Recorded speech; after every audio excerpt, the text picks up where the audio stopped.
First இந்த குழம்பு பண்ணுறதுக்கு கடலைப்பருப்பை ஒரு 6 மணி நேரத்துக்கு முன்னாடியே ஊற வச்சு எடுத்து வச்சுருக்கேன்.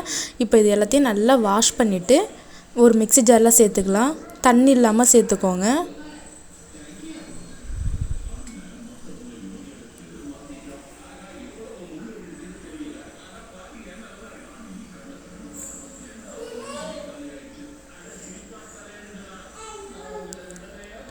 இது கூடவே ஒரு 1/2 டீஸ்பூன் சோம்பு, 2 பச்சை மிளகாய்.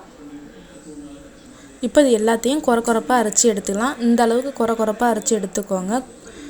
1-2 முழுசாக இருந்தால் பரவாயில்ல. இப்போ இது கூட ஒரு பெரிய வெங்காயம், கொஞ்சமாக கருவேப்பிலை எடுத்து நல்லா பொடியாக கட் பண்ணி வச்சுருக்கேன்.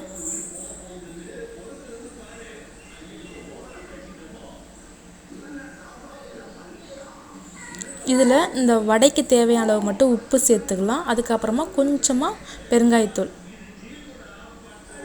இப்போ இது எல்லாத்தையும் நல்லா பிசைஞ்சு விட்டுக்கலாம்.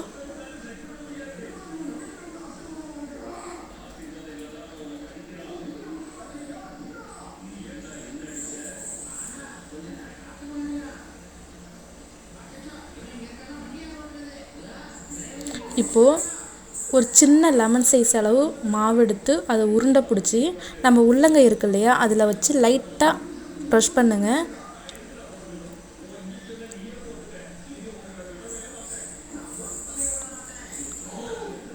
லைட்டாக ப்ரெஸ் பண்ணிங்கன்னா இந்த சைஸுக்கு வரும். இதே போல் எல்லா மாவுலையும் நம்ம வடை தட்டி எடுத்து வச்சுக்கலாம்.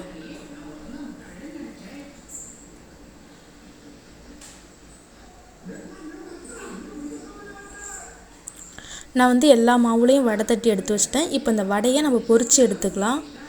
அதுக்கு ஃபஸ்ட்டு அடுப்பில் ஒரு பேன் வச்சுருக்கேன். பேன் நல்லா சூடானதுக்கப்புறம் ஒரு 1/4 லிட்டர் எண்ணெய் ஊற்றிருக்கேன்.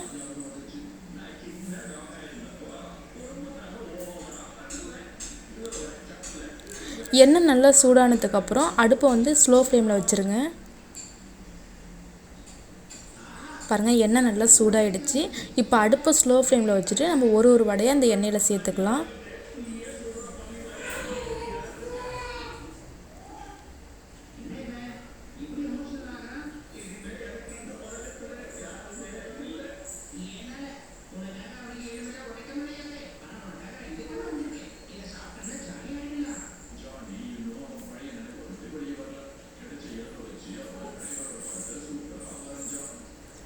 எண்ணெயில் வடை சேர்த்ததுக்கப்புறம் உடனே திருப்பி விட்டுறாமல் ஒரு 2 நிமிஷம் அப்படியே விட்டுருங்க. ஒரு சின்ன ஸ்பூன் வச்சு ஒரு வடையை மட்டும் லைட்டாக திருப்பி பாருங்கள். கீழே அடிப்பகுதி வெந்துருச்சுன்னா நீங்கள் திருப்பி போட்டுக்கோங்க. போட்ட உடனே நீங்கள் திருப்பி விட்டுட்டிங்கன்னா வடை உடஞ்சிரும்.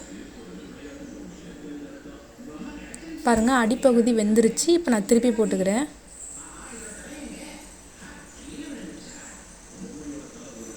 பார்த்து கவனமாக திருப்புங்க.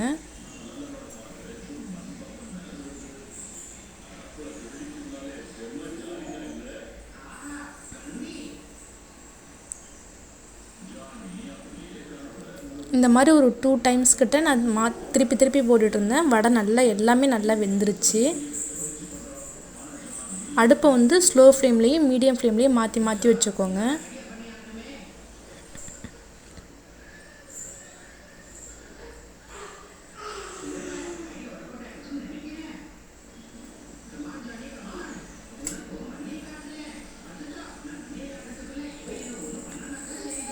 வடை நல்லா வெந்துருச்சு. இப்போ நான் இதை எடுத்துக்கிறேன்.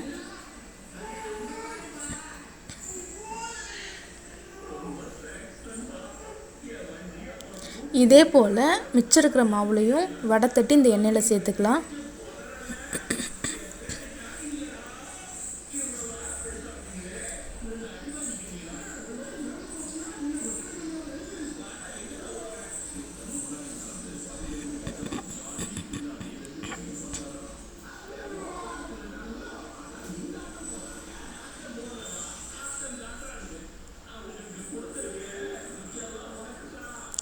பாருங்கள், எல்லா மாவுலேயும் நம்ம வடை சுட்டு எடுத்தாச்சு. இப்போது குழம்பு வச்சிடலாம். அதுக்கு எண்ணெய் கொஞ்சம் நிறையா இருக்குது. இதை நான் கொஞ்சம் தனியாக எடுத்து வச்சுக்கிறேன்.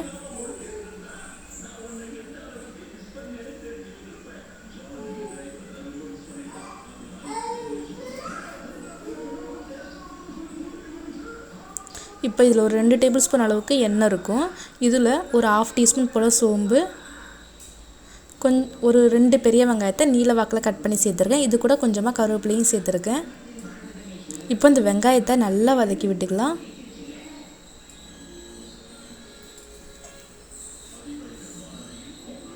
பாருங்கள், வெங்காயம் நல்லா வதங்கிடுச்சு. இதில் 1 டேபிள் ஸ்பூன் அளவுக்கு இஞ்சி பூண்டு பேஸ்ட்டு சேர்த்துக்கிறேன். இப்போ இந்த இஞ்சி பூண்டோட பச்சை வாசனை போகிற வரைக்கும் ஒரு 2 நிமிஷம் இந்த எண்ணெயில் நல்லா வதக்கி விட்டுக்கலாம். பாருங்கள், இஞ்சி பூண்டோட பச்சை வாசனை போகிற வரைக்கும் நல்லா வதக்கி விட்டாச்சு. இப்போ இதில் ஒரு 2 பழுத்த தக்காளி எடுத்து குறைப்பாக அரைச்சி சேர்த்துருக்கேன். இப்போ இந்த தக்காளியும் கொஞ்சம் நல்லா வதக்கி விட்டுக்கலாம்.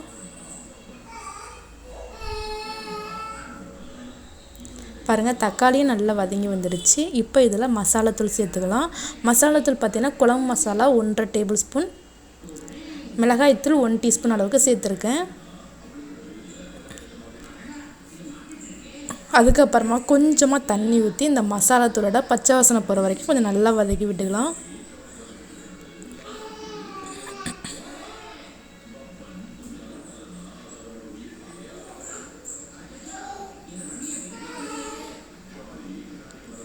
நல்லா வதக்கி விட்டதுக்கப்புறமா இந்த குழம்புக்கு தேவையான அளவு தண்ணி ஊற்றிக்கலாம். தண்ணி சேர்த்து இது நல்லா கலந்து விட்டதுக்கப்புறமா ஒரு 2 நிமிஷம் மட்டும் மூடி வச்சுக்கலாம். இது நல்லா கொஞ்சம் கொதிஞ்சு வரட்டும்.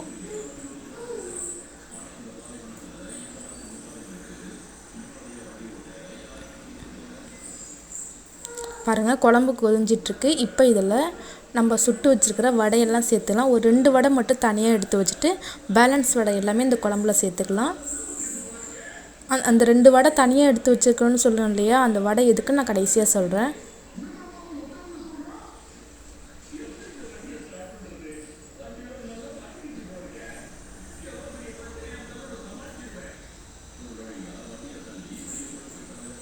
இப்போது வடை சேர்த்து ஒரு 5 நிமிஷம் குழம்பு நல்லா கொதியட்டும்.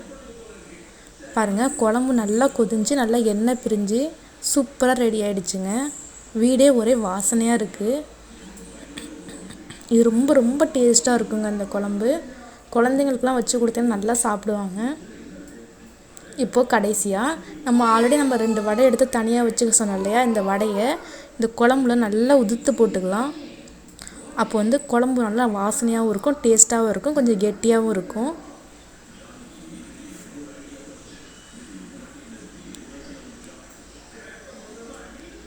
இப்போது இது லைட்டாக கலந்து விட்டுட்டு இன்னும் ஒரு நிமிஷம் மட்டும் குழம்பு கொதியட்டும். அதுக்கப்புறம் நம்ம ஆஃப் பண்ணிக்கலாம். அவ்வளோதாங்க, நம்மளோட சுவையான பருப்பு வடை குழம்பு சூப்பராக ரெடி ஆகிடுச்சு. கண்டிப்பாக நீங்களும் உங்கள் வீட்டில் இதே மெத்தடில் செஞ்சு பாருங்கள். தேங்க்யூ.